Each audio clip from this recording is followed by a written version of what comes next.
Alright guys, so today we're going to be doing CHING number 111.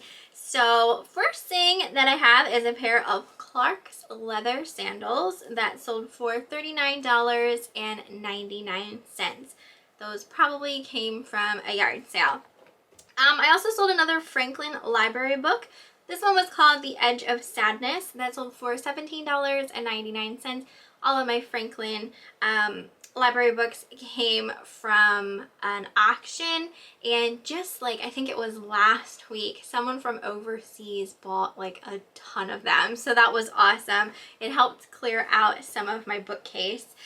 Next we have, this was a vintage basket that someone handmade out of vintage Christmas cards. So this was really cool. That sold for $17.99. That did come from an auction as well.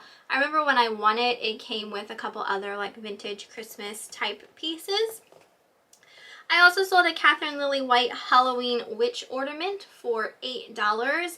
That came from the ladies' sale that I had gone to that had like a store. And I still have quite a few of these Catherine Lillywhite ornaments. I'm hoping this coming like Halloween will clear out some more of those. I also sold a pair of Carhartt bib overalls for $79.99. These actually came from a little thrift store that I had gone to. I'd say I paid about $20 for them. I also sold a lot of 11 Garfield comic books. These sold for $49.99, and Eric got these at an auction. I remember that. And next was a set of 2 Merry Mushroom coffee mugs. So these were from the 70s. Those sold for $19.99, and they did come from a yard sale. I also sold a painting. This one was of Eastern Bluebirds by someone named Joan Beale. That sold for $34.99, and we won that at an auction, and there's such a funny story behind it, and I know I've talked about it before. Eric and I were at the auction, and he was the one that was bidding that day, and he had the number on him, and I didn't have like a second number, and he went to talk to someone and wasn't paying attention and threw his hand up because the screen hadn't changed from like the next item that he was wanting to bid on. So he ended up with these paintings, but we didn't pay much for them, and they actually sold. So that was like a fun little falling into money type of thing. It was a little bit of an accident, but it all worked out in the end. Next item was a 3-wheel studio 9-inch serving bowl that sold for $69.99. This came from the very first folk art auction that Eric and I had gone to. Same with this next one. It was another 3-wheel studio pottery piece. This one was of a platter that sold for $69.99 as well. And you guys know I still have quite a few 3-wheel studio pottery pieces. I just showed some in my last haul video. Next item went to a subscriber named Eileen. Again, this came from the very first folk art auction. This one was for a Norman Brum copper enamel bird, and that sold for $49.99. Also sold a Sega game. This one was for the game Rampage. I used to love this game on the original Nintendo. That sold for $29.99, and that probably came from an auction. I also sold a Fossil zip around wallet for $9.99, and that probably came from a yard sale. Here's another one of those Joan Beale paintings. This one again was of an Eastern Bluebird. It was an oil painting. That was over $34.99. So like I said, it all worked out in the end. Let's see. This next item also was from the very first folk art auction Eric and I went to. This one was for a Bob Booth wood carved shorebirds. So this was a really nice piece that sold for $108.39. So that was really awesome. I also sold an Estee Lauder foundation for a disgusting price of $169.99. So, you know, in my last, I think it was my last cha-ching, I had sold a Clinique eyeliner for $100. Here is another example of a discontinued beauty product that someone absolutely loves and has to have, but they no longer make. And that's when, you know, you can get a lot of money for something because it's just super duper duper hard to find, pretty much impossible to find unless someone stumbles upon one type of thing. And that came from a flea market. Next piece, also from the first folk art auction. This was for a 1993 wood folk art cutout of a brontosaurus. This was by someone named Menno. We had won quite a few of their pieces, and we won a couple more at the last auction we had gone to. That sold for $76.99. I was really drawn to that one because it was a dinosaur, and it's just, it wasn't like a lot of the other pieces by this person. It's really like a lot of farm animals and that type of thing. So to see a dinosaur, I was like, that one is unique. That is different. So I'm glad we won that one. I sold an Apple TV for $69.99, and that came from an auction. I also sold another Catherine Lillywhite Halloween ornament. This one was of a black cat that sold for $8.99. 1, 2, 3, 4. The next 4 items went to a subscriber named Jackie. She purchased a couple of clothing pieces. So the first thing she bought was a CJ Banks blazer that sold for $18.99. I'm pretty sure that came out of the Facebook Marketplace garbage bag of clothes. Same with this next item, which was a Cynthia Rowley velvet top that sold for $14.99. She also purchased a pair of Girls Free Planet shorts that sold for $5. And again, an Alfani tank top for $14.99 that came out of the Facebook Marketplace purchase. I also sold an Andrea by Sedake trinket box. This was a cat-shaped trinket box that sold for $14.99. And I did pick that up at a yard sale. Here's another Garfield item. This one was for a Garfield bookmark from 1978 that sold for $12.99. There is a lot of people out there who love Garfield and do collect Garfield. I also sold a cast iron Easter basket chocolate mold that sold for $389.99. This did come from an auction where we had won a bunch of cast iron chocolate molds. This one was really cool. It was on the larger side as well. The next 3 items went to a subscriber named Kathleen. She purchased a couple of my Halloween ornaments. So the first one was a Catherine Lillywhite black cat with a pumpkin ornament that sold for $9.99. She also purchased a black cat wearing a pumpkin that sold for $9.99. And then the other one was for a black cat, a pumpkin cat that sold for $8.99. I also sold an Early's Whitney Point wool blanket. So I sold one of these in the past. This one was another one. I had 2 of them. One that was at an auction for like $10 a piece. And this one also sold $200. I think the other one actually sold for a little more than that. I can't remember now. I sold a pair of Snoop Dogg jeans for $29.99. I think these came from a fill-a-bag rummage sale.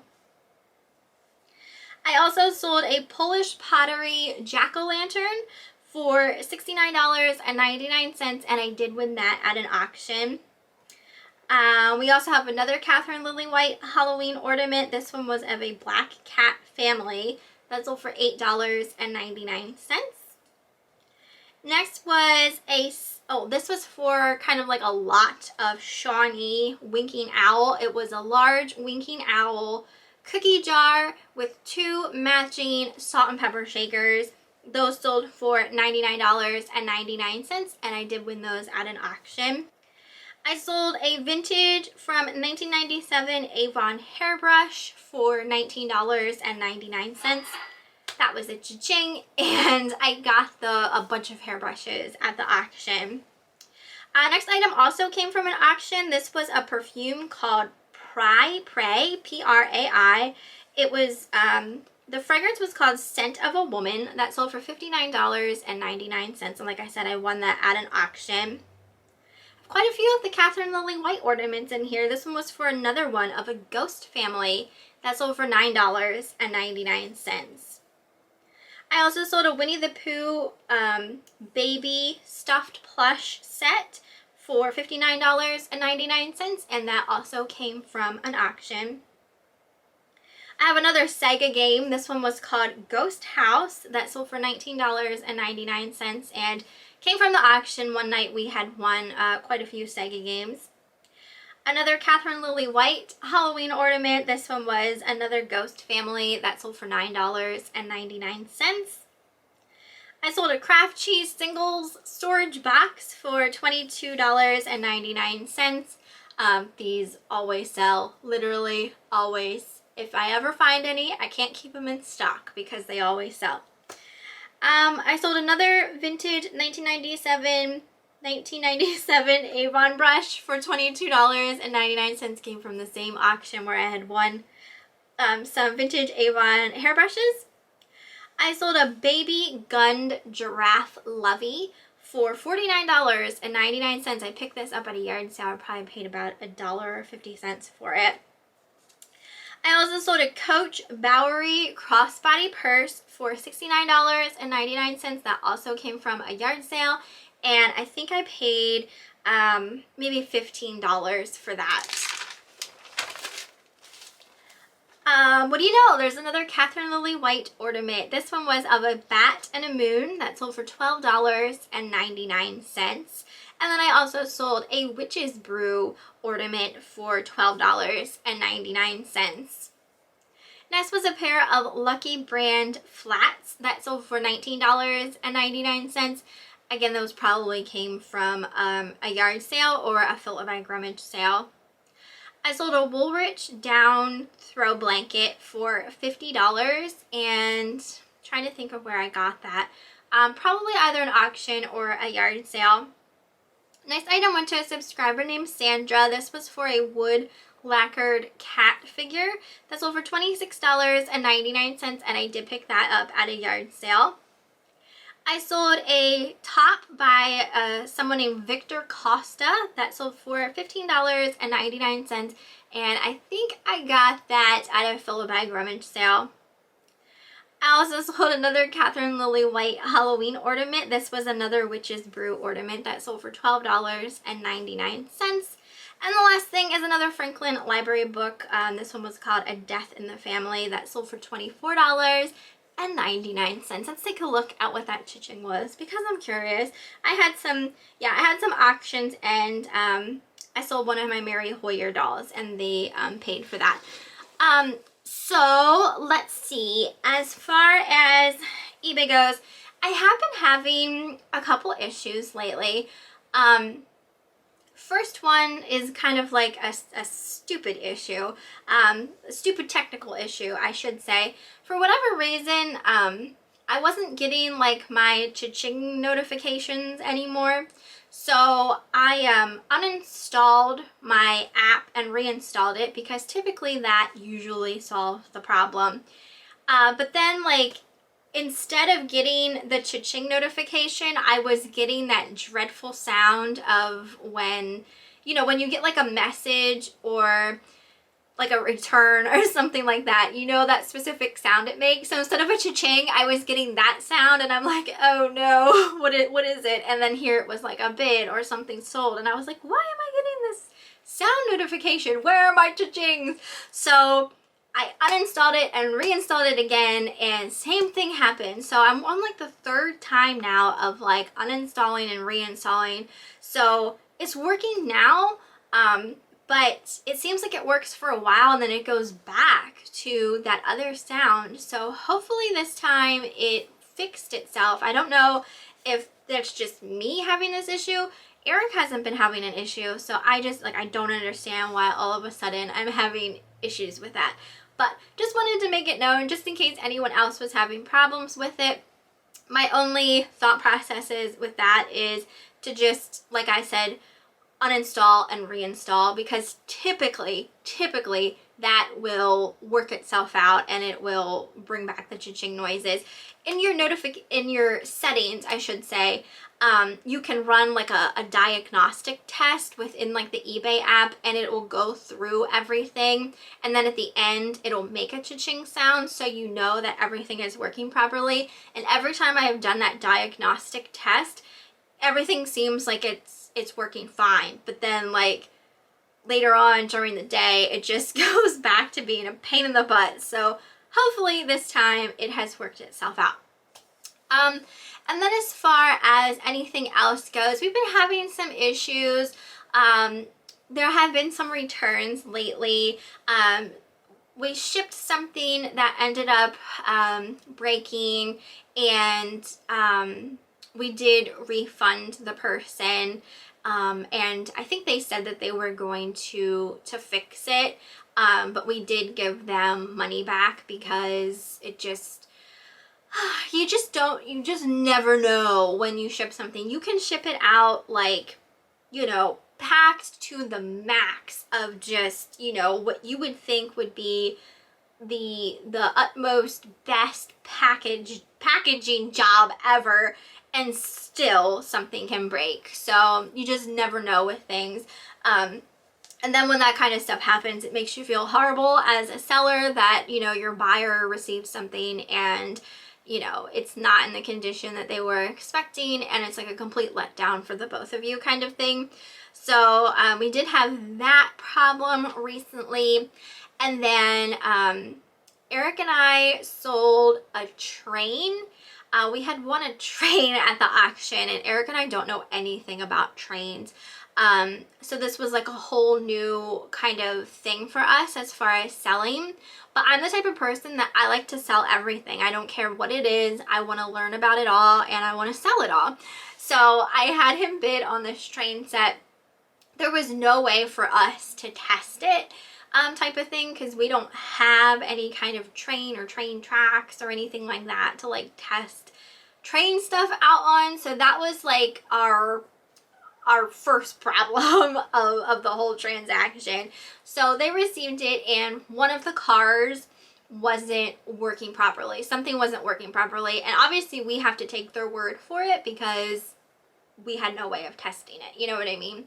So again, we gave them money back for them to purchase, like, because it was more than just one car, but we gave them, he said that there was a car, the same car listed on eBay, and we gave him the money to purchase that car that was the same as ours that wasn't working.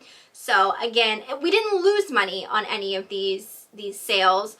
We were still profiting, but again, it's one of those things where like you feel horrible because what you sent someone wasn't, you know, what they were expecting as far as like it working or it not being broke type of thing.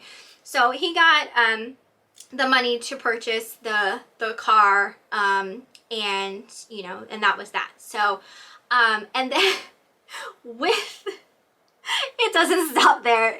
This was like a one after another type of situation here, and this like rarely happens, but I just, you know, this is real life. So then like the train set we had bought came with some tracks, right? So Eric listed the tracks, and again, we don't know anything about trains, so he went off of another listing as far as like what size tracks they were or whatever. And here, like, the person who won them, like, there were clear pictures of what they looked like, right? And he said that they were the wrong tracks. Like, they were not the right number tracks. So he's sending those back. He is returning those. So that made us feel bad because here Eric listed them as the wrong number. But he went off of someone else's listing. So that person sold theirs wrong too. So you can't always go by someone else's listing when you are listing something, because not everyone is always right, and we didn't know any better because we don't know anything about trains. So I told Eric, I was like, no more trains. We are not buying any more trains until like we would potentially just learn more about trains in general, because we don't know anything about them, and it kicked us in the butt twice. both train items. No good. So yeah, that's never gonna happen again. And if I ever buy another train thing, kick me. Just kick me through your computer screen or your phone screen for buying anything train related. So there was that. And then I think that was the last issue. Knock on wood. Oh my gosh. I'm sure there'll be another one here soon, because that's, you know, it seems like when something goes wrong, numerous things go wrong. It's not just one thing going wrong. It's like one after another goes wrong. And then the rest of the time it's like smooth sailing. So this was just kind of a one thing after another going wrong type of week. But still, everything is fine. Sales are kind of slow. Still getting sales, but you know, February is a pretty slow month as it is as far as eBay sales go. A lot of people are in the midst of getting their taxes done and that type of thing. So once people get that all worked out, the people who actually get money back, you guys are so lucky if you get money back from your taxes. Not me. I always have to pay in. So, you know, the people that do get money back, you know, they'll have like some extra spending money. So, you know, it'll probably like kick up some sales after people get their taxes done. But, you know, before people get their taxes done, they're just kind of like in that mind frame of, oh, how much am I going to have to pay in if I have to pay in, and that type of thing. So until that's all situated, people sometimes are a little weary of, you know, making any like larger purchases or just like frivolous purchases and that type of thing. But just the only thing I can offer as far as you know, suggestions if like sales are slow is to just keep listing. And you know, if you have stuff sitting for a while, you can always try sending out some offers on some stuff, and that type of thing. But otherwise, just keep on listing. I know I say it all the time, but it's true. Like, the days that I actually like sit down and get a decent amount of stuff listed, I typically have quite a few sales. And then like if I go a day without listing, I sometimes see a drop in sales. So it really, I do feel like with whatever eBay algorithms there are, like if you list, you have sales. And if you don't list, it's like they turn your light off or something. So I'm just like very adamant about trying to get just a couple of things listed every single day. Even if it's just one thing. One thing is better than nothing as far as listing goes. Like today, I had some YouTube videos I wanted to film, so I don't know how much listing I'm going to get done, but I'm still going to try and do at least a couple of things. And the last thing that I wanted to talk about, and this had nothing to do with eBay, but I did want to make mention of it because I wasn't sure if I was making like a separate video like I did last time, but I am going to be doing another Whatnot show. It'll be this coming Tuesday. Yeah, I'll make my CHING before my other video, so you guys have this information. I did make a community post as well. This coming Tuesday at, it'll be February 28th at 8 p.m. and that is Eastern Standard Time. I am doing another Whatnot show, so if you're interested, I will leave the link to that down in my description as well. So yeah, I hope you guys enjoyed this one. Let me know what you thought down in the comments, and I will see you next time.